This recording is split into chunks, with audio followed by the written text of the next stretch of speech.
주의 성령이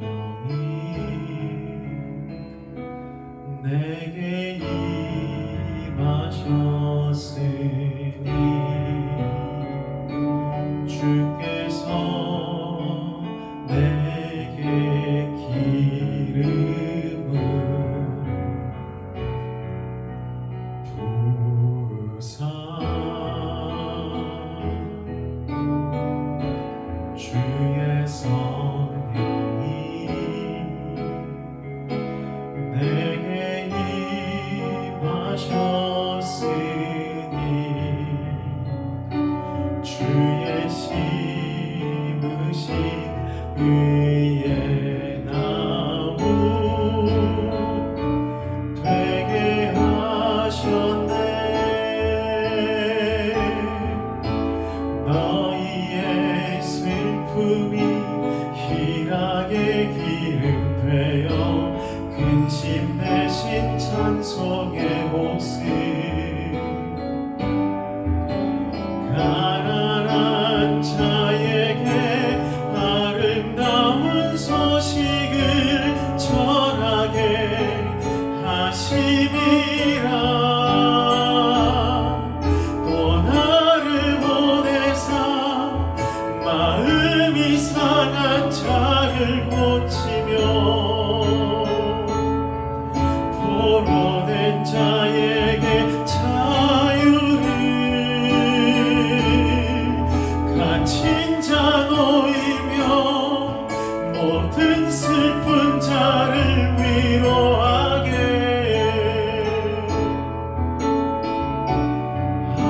하심이라.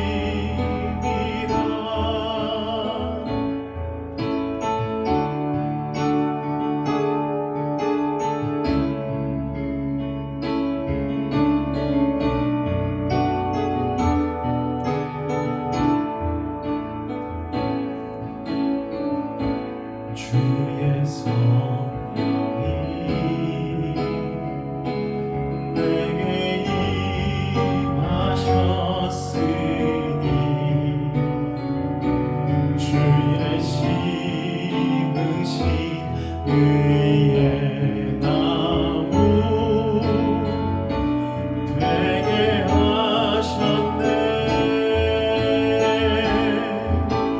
너희의 슬픔이 희락의 기름 되어 근심 대신 찬송의 옷을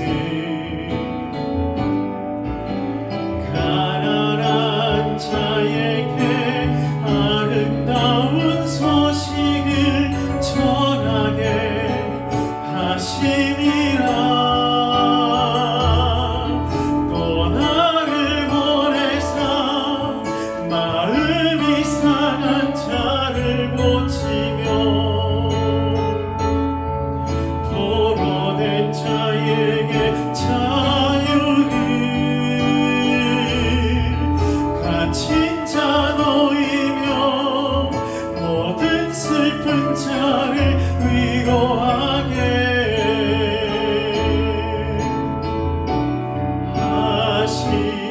하심이라.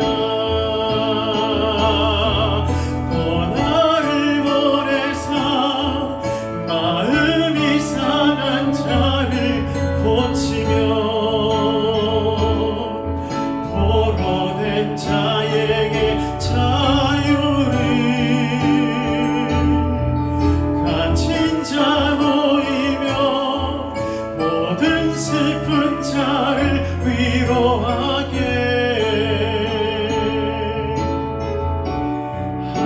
하심이라.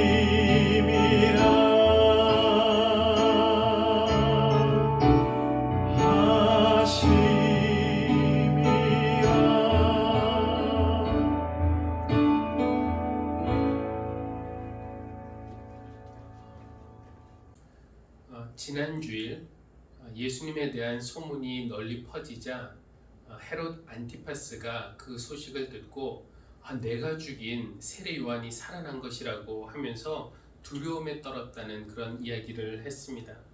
그러면서 정말 강한 사람은 헤롯처럼 권력을 손에 쥐고 있는 그런 사람이 아니라 내 안에 있는 두려움과 죄책감으로부터 자유한 사람이 정말로 강한 사람이다라는 말씀을 드렸습니다. 내 안에 있는 두려움과 죄책감을 해결해 주실 수 있는 분은 오직 한 분 예수 그리스도이시니 주님이 우리를 자유롭게 하실 때 우리가 건강한 그런 영혼이 될 수 있습니다. 자유에 대한 말씀을 시작했으니 이번 주일 자유에 대한 말씀을 조금 더 드리고 싶습니다.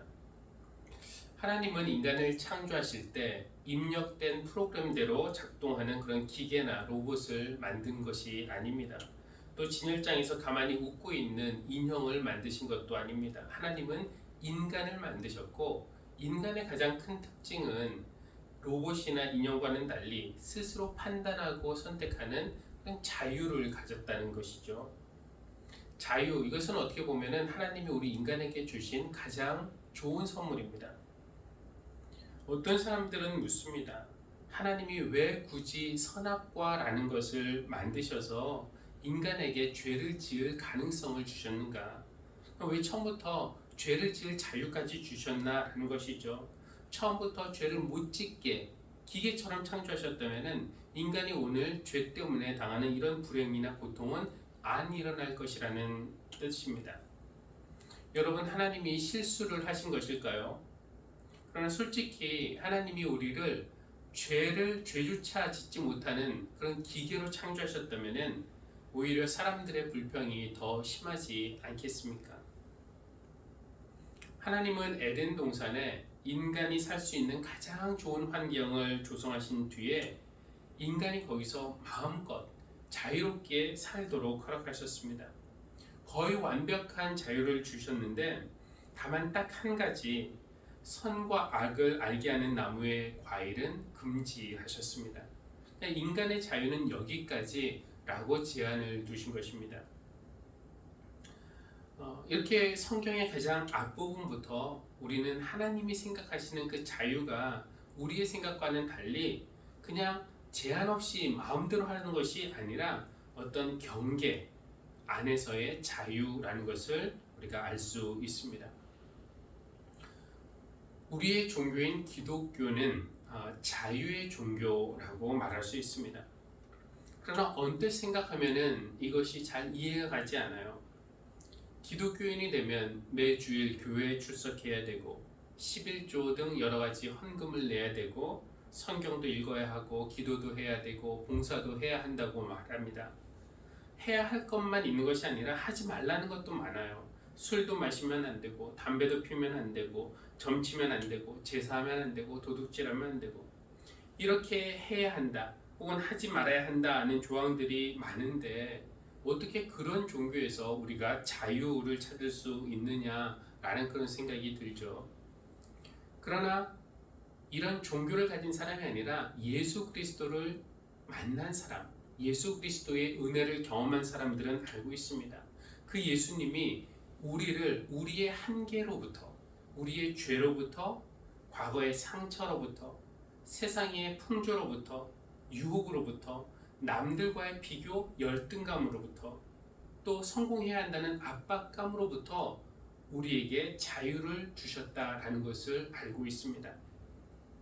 그래서 예수님을 만난 우리는 예배를 드려야 하는 의무가 있기 때문에 예배하는 것이 아니라 좋아서 예배하고, 억지로 헌금을 드리는 것이 아니라 기쁘게 드리고, 마지못해 봉사하고 섬기는 것이 아니라 기꺼이 섬기고, 강요를 당해서 희생하는 것이 아니라 스스로 선택해서 그렇게 하는 것입니다. 여러분에게는 이런 자유가 있습니까? 오늘 우리가 읽은 사도행전 말씀에는 여러 명의 인물들이 등장합니다. 근데 이들 중에는 매여 있는 사람들도 있고 또 자유로운 사람들도 있어요. 오늘 자유라는 측면에서 이 사람들을 한번 살펴보려고 합니다. 오늘 본문에 나오는 주요 등장인물들을 소개하면요, 귀신 들린 여종이 있고요, 그 여종의 주인들이 나오고, 또 주인공인 바울과 실라가 나오고 감옥의 간수가 등장하죠. 먼저 16절 보면 이렇게 되어 있습니다. 어느 날 우리가 기도하는 곳으로 가다가 귀신 들려 점을 치는 여종 한 사람을 만났는데 그는 점을 쳐서 주인들에게 큰 돈벌이를 해주는 여자였다. 점치는 귀신 들린 그런 여종이 나옵니다. 말 그대로 귀신 들린 소녀였고 누군가의 종이었습니다. 여러분, 이 소녀에게 자유가 있다라고 말할 수 있겠습니까? 없죠. 두 가지 측면에서 자유가 없습니다. 하나는 주인이 있는 종의 신분을 가지고 있기 때문에 자유가 없고, 또 다른 측면에서는 귀신에 사로잡혀 있기 때문에, 귀신의 통제 아래 있기 때문에 자유가 없습니다. 이 소녀가 귀신에게 사로잡혀 있어서 자유는 없었지만 그래도 잘하는 것이 한 가지가 있었는데요. 그것은 사람들의 점을 쳐줌으로써 주인들에게 큰 돈벌이를 해주는 것이었습니다. 그 여종이 바울과 실라를 만난 후 여러 날 따라다니면서 소리를 쳐요. 이 사람들은 지극히 높으신 하나님의 종들인데 여러분들에게 구원의 길을 전하고 있다. 귀신도 영적 존재라서 알아보는 눈이 있는 겁니다. 틀린 말이 아니죠. 아주 정확한 말입니다. 바울과 실라는 지극히 높은 하나님의 종들로서 구원의 길을 전하는 자들이었습니다. 그런데 이 귀신 들린 여종이 존경의 표시나 진리를 인정하는 차원에서 이렇게 말하는 것이 아니었고, 바울과 실라를 공격하려는 의도로 그렇게 말한 것이었습니다. 바울이 처음에는 그냥 못 들은 채 무시하려고 했지만 여러 날 그렇게 쫓아다니면서 자꾸 성가시게 구니까 그 귀신을 향해서 소리를 쳤습니다. 내가 예수 그리스도의 이름으로 명하니 이 여자에게서 나와라. 그러자 귀신이 즉시 나왔다는 겁니다. 이제 여종은 예수 그리스도의 이름과 능력으로 자유를 얻었습니다. 귀신의 통제를 받고 있었는데 귀신이 나왔기 때문에 귀신으로부터 자유를 얻게 된 것입니다. 이것이 할렐루야 하면서 기뻐해야 할 일이지만 기뻐하지 않은 사람들이 있었는데요. 그 여종의 주인들이었죠. 왜 그랬을까요? 당연히 돈 때문이었습니다. 그동안 여종이 귀신에 들려서 자기들이 돈을 잘 벌었는데 이제 귀신이 나가서 돈벌이가 끊어지니까 화가 난 것입니다. 여러분, 이 주인들은 자유로운 사람들이라고 말할 수 있을까요? 언뜻 보면 자유로운 사람들 같죠. 그러나 역시 두 가지 측면에서 자유롭지 못한 사람들입니다. 첫째는 귀신 들린 여종이 귀신으로부터 해방이 되었는데 이거 인간적으로 정말 축하해주고 기뻐해야 할 일 아닌가요? 그러나 그것을 축하해주고 함께 기뻐할 만큼 그렇게 자유로운 영혼이 아니었다는 겁니다. 근본적으로 본다면 돈 욕심으로부터 자유롭지 못한 것이었죠. 그러니까 여종이 치유받는 것 기뻐하기보다는 그들에게는 돈벌이가 더 중요했습니다. 두 번째로 그들은 상관들 앞에서 솔직하게 말할 만큼 자유롭지 못했습니다. 저 사람들, 바울과 실라가 귀신 들린 우리 여종을 고쳐줘서 우리 돈벌이가 끊어졌다 라고 솔직하게 말하면서 고발하지 않았다는 겁니다. 아마 그렇게 고발했다면 사람보다 돈을 더 중요시하는 그들의 속마음이 들킬까봐 그랬을까요? 그들은 다른 말로 바울과 실라를 고발하는데요. 20절에 보니까 이렇게 말합니다. 이 사람들은, 즉 바울과 실라는 유대 사람인데 우리 도시를 소란하게 하고 있습니다. 이 사람들은 로마 시민인 우리로서는 받아들일 수도 없고 또 실천할 수도 없는 부당한 풍속을 선전하고 있습니다. 여기에 유대인이라는 그들, 또 로마 시민인 우리, 그리고 부당한 풍속, 이런 단어들이 나오죠. 유대인이라는 인종, 로마라는 국가, 또 풍속이라는 전통, 그들은 인종과 국가와 전통을 들먹거리고 있는 것입니다. 이런 식으로 말하는 거예요. 내가 그들을 문제 삼는 것은 단순히 나 돈벌이가 끊어져서 내가 이러는 거 아닙니다. 내가 그들을 고발하는 이유는 우리 국가 때문이고 우리 민족 때문이고 우리의 전통을 지키기 위해서입니다. 이렇게 들으면 참 애국자 나온 것 같지만 사실은 그게 아니죠. 그들은 그저 솔직하지 못할 뿐이고 자유롭지 못할 뿐입니다. 그런데 우리가 그들을 욕할 수만은 없는 것이 그들이 바로 우리의 모습을 비춰주는 거울이기도 하기 때문입니다. 우리도 자유민주주의 사회에서 살면서 자유를 누리고 있는 것 같지만 또 다른 한편 자본주의 안에 살고 있으면서 돈의 노예로 살고 있기도 합니다. 자본주의가 무서운 것이 돈이 모든 것의 기준이 된다는 것인데요. 돈이 질서를 만들어내고 돈이 권력을 만들고 돈이 가치를 만들기 때문입니다. 돈을 쫓아서 직장을 선택하고 돈을 따라서 배우자를 선택하고 돈에 따라서 친구를 선택하는 그런 문화에 익숙해지다 보니까 귀신 들렸던 한 사람이 온전히 치유받는 것을 기뻐하는 것이 아니라 이것이 나에게 돈이 되면 기뻐하고 돈이 안 되면은 기뻐하지 않고 돈이 기쁨의 기준이 되어버렸다는 겁니다. 돈이 되면은 우리가 무엇을 하고 돈이 안 되면은 효율성, 생산성 떨어진다면서 하지 않고 돈이 되는 사람이면은 어떻게 해서든지 만나고 이득이 없을 것 같으면은 안 만나고 여종의 주인들처럼 어떤 면에서는 우리도 돈으로부터 자유롭지 못하다라고 인정하는 것이 마땅한 일일 겁니다. 결국 이 여종의 주인들의 선동에 무리가 합세하여서 바울과 실라를 고발했어요. 치안관들은 바울과 실라의 옷을 찢어 벗겼고 매로 쳐서 감옥에 가두었습니다. 그리고 감옥을 지키는 간수는 바울과 실라를 가장 깊은 그런 감옥의 감방에 가두었고 그 발에 족쇄, 착고를 단단히 채웠습니다. 참 안타까운 일이죠. 바울과 실라가 한 것이 그렇게 나쁜 일입니까? 정말 한 소녀, 귀신에게 짓눌려 있던 소녀를 해방시키고 치유하는 그 일을 해준 것이었습니다. 그렇게 선한 일을 하다가 얻은 결과가 깊은 감방과 든든히 채워진 족쇄였던 것입니다.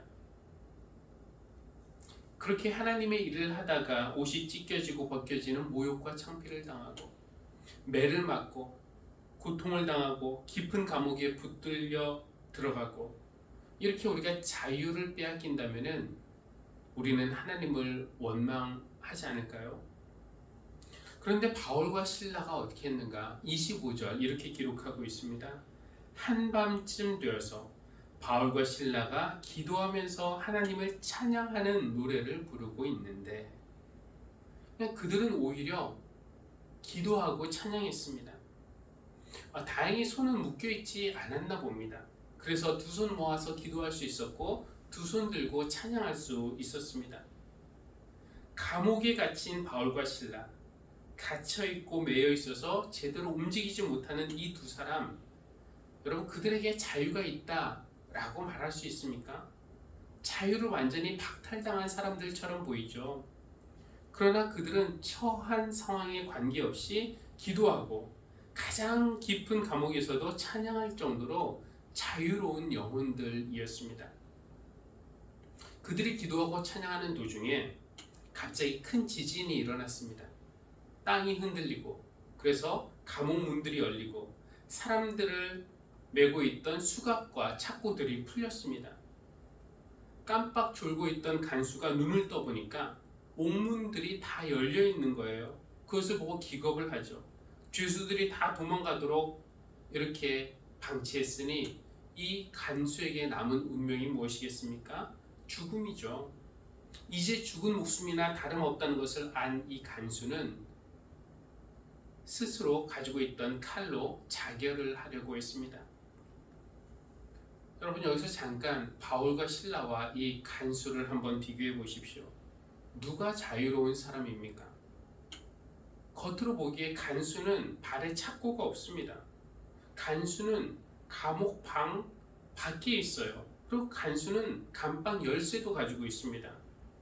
자유로운 사람 같이 보이지만 벌 받을까봐 두려워서 자결하려는 사람, 우린 그 간수에게 자유가 있다라고 말하기 어렵습니다. 반면 바울과 실라의 모습을 상상해 보십시오. 그들은 깊은 감방에 갇혀 있었고 열쇠도 없고 발에 족쇄가 채워져 있었습니다. 하지만 그런 상황에서도 상황에 제한을 받지 않고 기도하며 찬양할 수 있었다는 것은 그들에게 진정한 그런 자유가 있었다는 것을 말해주는 거 아닐까요? 여러분, 누가 진짜 자유로운 사람입니까?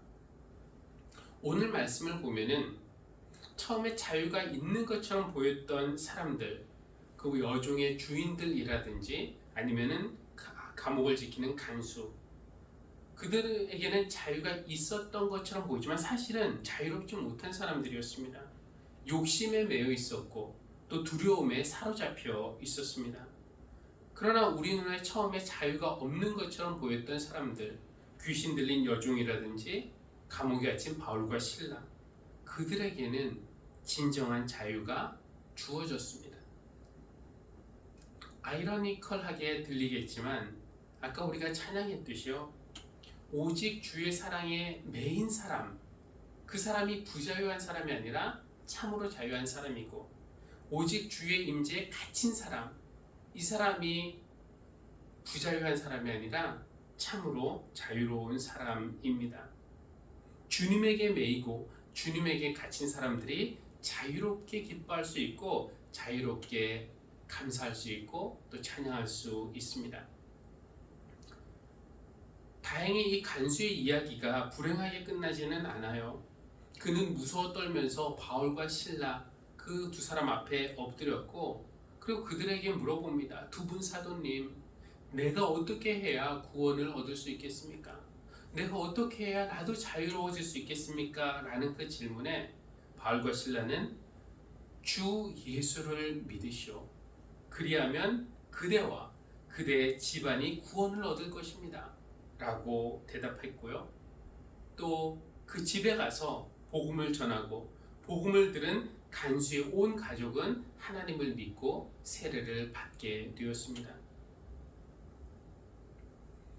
자유에 대해서 예수님이 한 번은 이런 말씀을 하신 적이 있어요. 요한복음에 나온 말씀인데, 너희가 나의 말에 머물러 있으면 너희는 참으로 나의 제자들이다. 그리고 너희는 진리를 알게 될 것이며 진리가 너희를 자유롭게 할 것이다.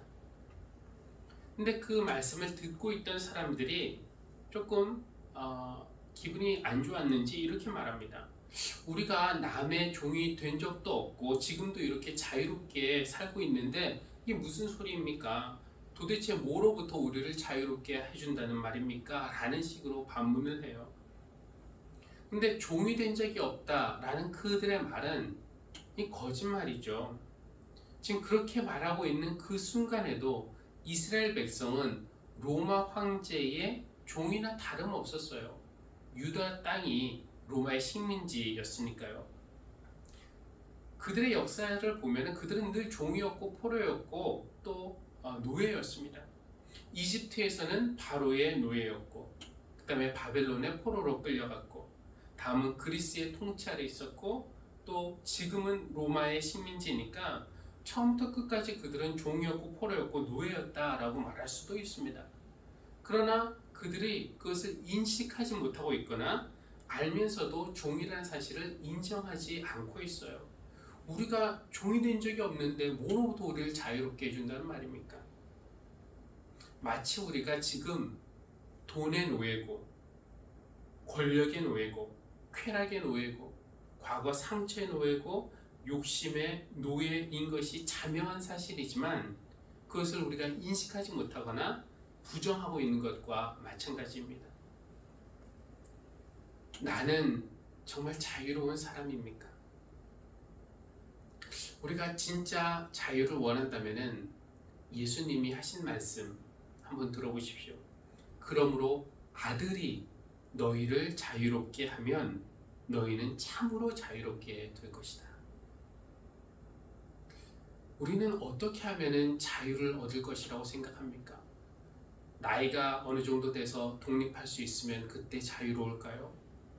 아무도 나를 모르는 곳에 가면 그러면 나는 자유로울까요? 돈을 많이 벌면, 성공하면, 권력을 주면 자유로울 수 있을까요? 그러나 성공이나 권력이나 인기나 여행이나 취미, 이런 것들이 우리에게 자유를 주는 것이 아닙니다. 참 자유를 주실 수 있는 분은 딱 한 분, 우리 안에 있는 모든 불안과 두려움과 죄의 문제를 해결해 주실 수 있는 하나님의 아들 예수 그리스도 뿐입니다. 그 예수님이 죄책감으로부터의 자유, 열등감으로부터의 자유, 과거의 상처로부터의 자유, 욕심으로부터의 자유, 미움으로부터의 자유. 그래서 자유롭게 예배하고 자유롭게 찬양하고 자유롭게 헌신하고 자유롭게 양보할 수 있는 그런 자유를 우리에게 주시기를 바랍니다. 진리신 예수 그리스도께서 우리에게 참 자유를 주실 때 우리의 영혼은 정말로 기쁘고 감사하고 건강한 그런 영혼이 될 줄로 믿습니다. 그런 자유를 꼭 주시기를 바랍니다. 기도하시겠습니다. 하나님, 우리를 로봇이나 기계, 인형이 아니라 자유를 가진 사람으로 창조해 주시니 감사합니다. 그런데 우리가 자유를 오해하였음을 회개합니다. 하나님이 하지 말라고 하신 것까지 다 하는 것이 진짜 자유라고 착각했습니다. 그래서 선악과를 따서 먹는 순간 우리는 욕심과 죄에 매이게 되었고 갇히게 되었습니다. 내 마음대로 다 하고 싶은 거 하는 것이 자유에 이르는 길이 아니라 예수님 안에 거하고 예수님의 뜻을 따라 사는 것이 진정한 자유에 이르는 길임을 다시 한번 알려주심을 감사드립니다. 바울과 실라처럼 어느 상황에서도 어떤 조건에서든지 기도하고 찬양하고 기뻐할 수 있는 그런 영혼의 자유를 허락하여 주십시오.